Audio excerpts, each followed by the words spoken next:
back in the tree. I didn't go this morning because I do believe in the moon phases, and they were out at one of the minor times around between 10 and 12.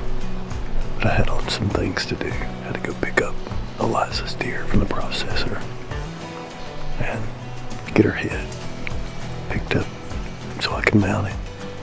And I was waiting for a lens to come in the mail. I wanted to try it out on my new camera. And that's what I'm using right now. But if that little spot slash 3 or 4 point, whatever it was, that saw me in the tree stand Saturday morning, if he comes through, I'm going to shoot him. I get 3 buck tags, and I will use one on him. Because here at this spot, I'll kill anything here. There's too many deer. Even the older bucks, their antlers are not much bigger than my pinky. There's just too many deer, but hopefully a doe comes out. And hopefully soon.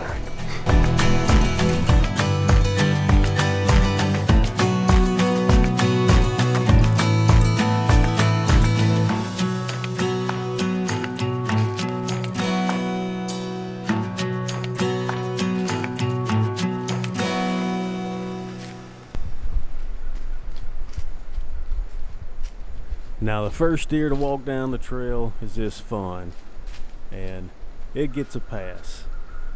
So I'm just gonna sit back and watch.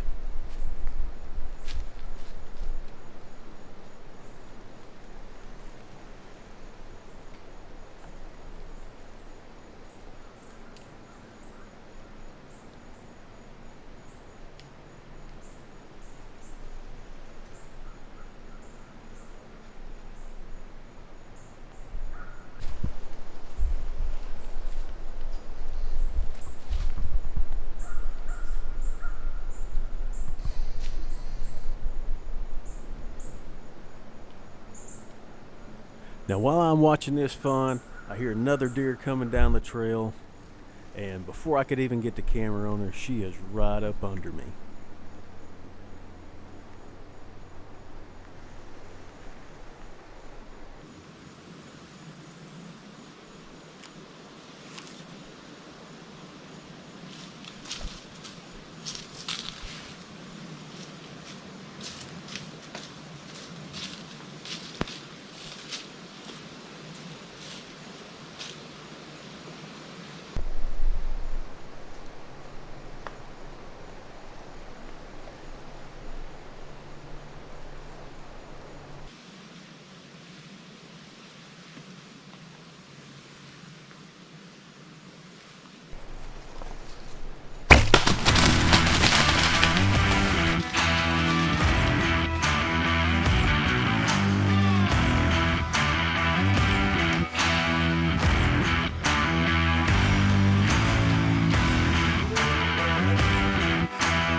I just sharpened that broadhead.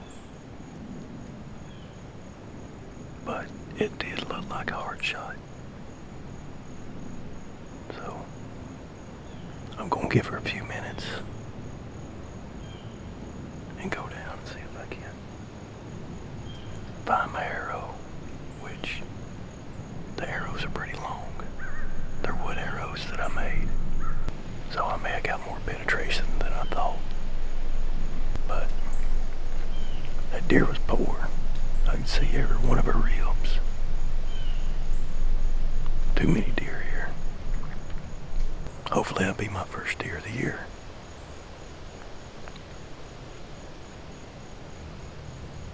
I was shaking. I didn't know if she was ever going to come in. The first one that come through, was a little fun. It would have been a legal deer, but I didn't need a deer that bad. I could have stuck that deer in my pocket. Alright, so I'm standing right where that deer was standing. And if we look up, right there is my tree stand.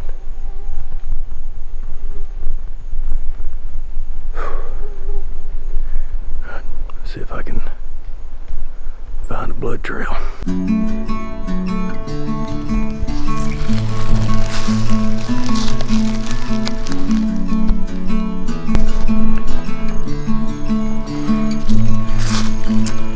Well, not good. Not much of a blood trail. And I found my arrow, but it's broke. And it does smell like gut. But I would have thought it wasn't that far back. Oh man. Well, I'm gonna go up here where she hit this thick stuff. Hopefully it's not as bad as I thought, or I think.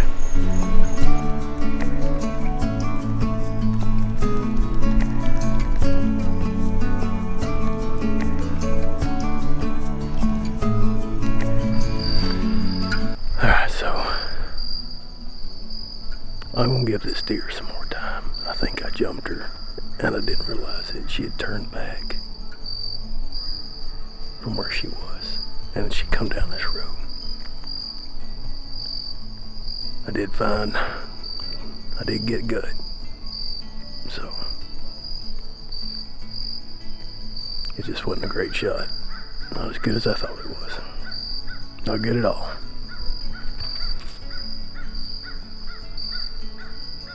But I'm gonna give her a few hours and I'm gonna come back after dark. And maybe with a light or something I can see her eyes or something shining. So that's all I can do. I can't let her sit till morning, it's too hot. Oh well, I'll go get my stuff and head to the truck, go home, eat supper, come back.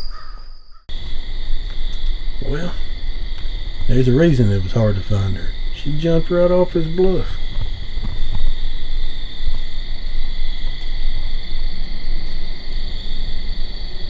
I'm hunting on top of it.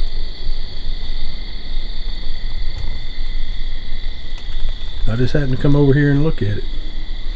Looked off and there she was.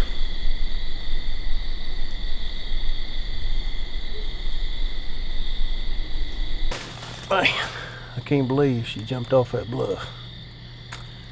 All that blood up there and I'm looking around in that pine thicket and she was just right there. She's about 20 yards from where all the blood was, but she went the other way. Backtracked.